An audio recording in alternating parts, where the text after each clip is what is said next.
Assalamualaikum warahmatullahi wabarakatuh. Perkenalkan, saya Pupuh Budi Prasetyo. Pada kesempatan kali ini kita akan membahas tentang teks ulasan. Jadi, apa sih teks ulasan itu? Teks ulasan merupakan suatu teks yang berisi ulasan atau penilaian terhadap suatu karya. Misalnya seperti film, buku, lagu, karya sastra, hingga karya seni. Biasanya, teks ulasan juga bisa disebut sebagai resensi. Teks ulasan juga bisa dibuat terhadap adanya suatu peristiwa, misalnya olahraga atau kegiatan sosial lainnya. Lalu, apa sih ciri-ciri dari teks ulasan? Saya akan menyampaikannya. Ciri-ciri dari teks ulasan. Yang pertama, struktur teks ulasan terdapat orientasi, tafsiran, evaluasi, dan rangkuman. Untuk yang kedua, terdapat informasi yang dilandasi atas pandangan atau opini penulis berkenaan suatu karya atau produk.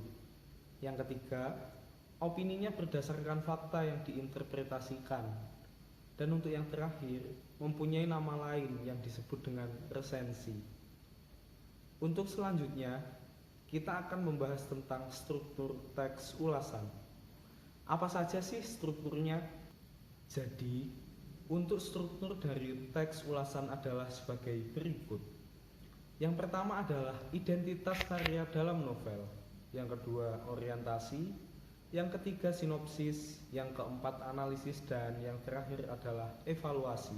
Untuk selanjutnya adalah kaidah kebahasaan teks ulasan.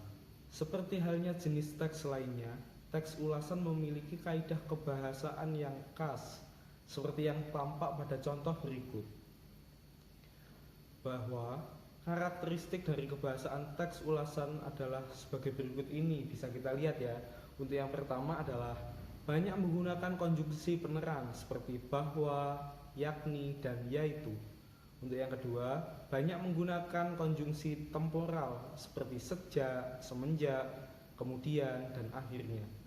Untuk yang ketiga, banyak menggunakan konjungsi penyebab seperti karena dan sebab. Untuk yang keempat dan yang terakhir ya, menggunakan pernyataan-pernyataan yang berupa saran atau rekomendasi pada bagian akhir teks. Hal ini ditandai oleh kata jangan, harus, hendaknya, dan lain-lain. Nah, jadi untuk teman-teman semua itu tadi yang bisa saya sampaikan tentang teks ulasan. Semoga dari penjelasan tadi bisa menambah sedikit wawasan kita ya. Sekian dari saya, mohon maaf apabila ada kesalahan kata ataupun kesalahan yang lain. Akhir kata, wassalamualaikum warahmatullahi wabarakatuh. Sampai jumpa.